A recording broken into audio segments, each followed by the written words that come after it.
Today I got one verse. It's Luke 18:1. Now we're going to have to obviously do more than this, but Luke 18:1 says this.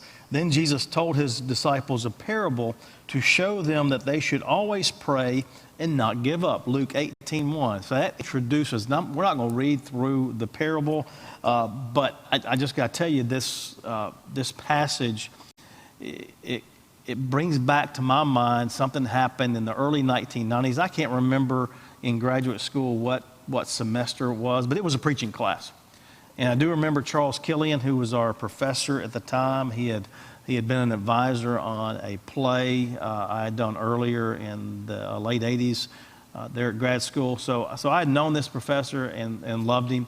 And so he had an assignment for us, and he had given us all different scriptures to do a short message on, not a 35, 40-minute message or something like that, about 10 minutes, just to get us into the habit of preparing a message and looking at the scripture. The scripture passage he gave me was Luke 18, this particular parable. He gave me this, and so as I looked into this passage and started looking at the different words used in this, it just brought back memories of what went on during that preaching class, because I got into this parable. I started looking into this parable, and what's going on is Jesus is using a parable about a widow. Now, remember, a widow during this time, when Jesus is telling the story, when he uses the word widow, he knows what he's getting across. He knows he's letting the people know that are hearing this parable that this widow has no status, that this widow had no voice. So he's telling them this.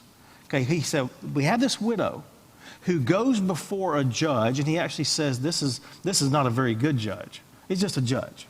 He's really an unjust judge. He doesn't really care about people. He has a job to do. He's getting paid to do it. But the widow is looking for justice. Something is going on, and she's looking for justice from an adversary. And she keeps going to this judge over and over again, trying to get justice. And I want you to hear what this judge says. He says, because this widow keeps bothering me, I will see that she gets justice so that she won't eventually come and attack me. This is the NIV version. Most versions actually will use the word harass, or she's going to exhaust me.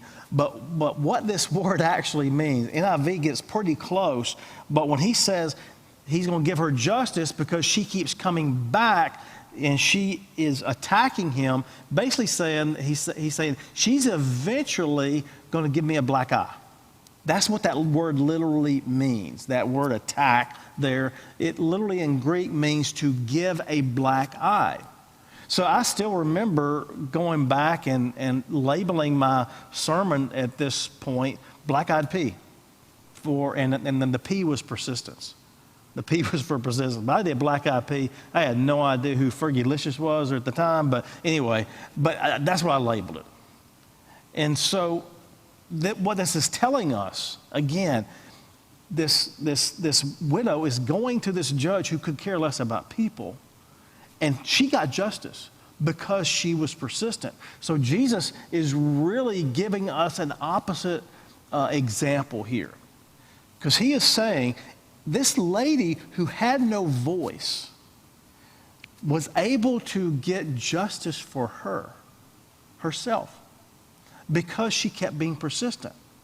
And the idea is how much more so will God listen to us, people that have status in his eyes? Why? Because we are his creation. We are his children.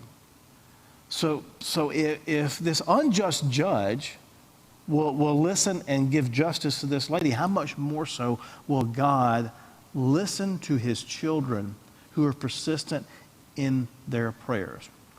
Now, I don't have a great memory of certain things, but I remember watching TV, and this televangelist person who's on TV a lot, I still remember this comment that this person made, because they said on national television, national broadcast, they said this: when I pray, I pray one prayer for whatever it is, and that's it. That's all I need to pray. Now, I understand what he's talking about, because he was saying, I have faith enough to believe that when I mention this one time, I pray this prayer one time, that I have faith that God will hear me, that God will act. I only need to do it again.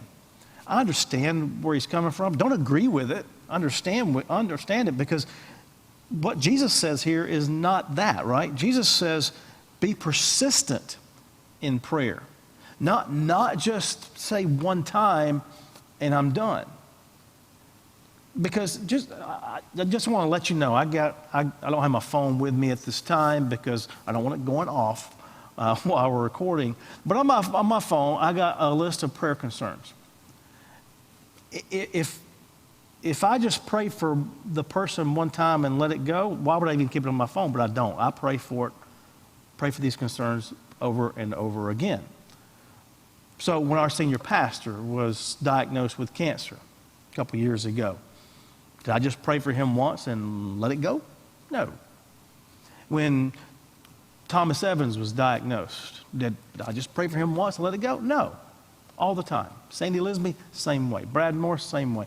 Number of these people on our prayer concerns. David Barfield, same thing. I don't pray for them once and let it go. I persist in prayer. And that's what Jesus was trying to get across in there, that we should pray and never give up. He actually ends this parable. When the Son of Man comes, will he find faith on earth? So televangelist had a sort of, I think, an idea about this, because he understood that praying is about having faith. But what Jesus is really challenging us here to do is, will you have faith to keep on praying? Will you have faith to keep on and not giving up, no matter how long? Many people pray for years and years for their kids to come to have a relationship with Jesus. And you know, some people die with that prayer never being answered in their lifetime. But God answers it. That prayer in faith, that prayer for that child to believe in Jesus, God will answer that prayer. So the challenge for us today is, will you be persistent in prayer? Will you have the faith to be persistent in prayer? You know, August 12th is, the focus is on families, marriages, healthy, strengthened, and Christ-centered. Will you be persistent in prayer for your family? Will you be persistent in prayer for your marriage? Don't give up. Don't give up. Keep praying. Keep praying. Never give up. Have a great day.